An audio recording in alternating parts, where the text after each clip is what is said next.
natin yung ating, ano natin dyan. Ayun, 4.3, 4.5. So, ang karga natin dito ay nasa around 55. 50. Okay, so, kung katulad nito, 50, 4.3, nawala yung yelo, pwede na tayo huminto kasi 4.4 na. So, ibig sabihin, nagmamatch na sila.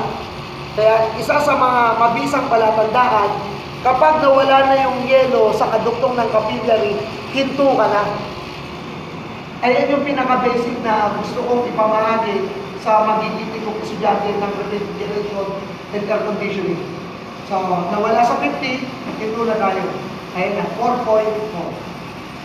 So, at mainit na dito, malamig na.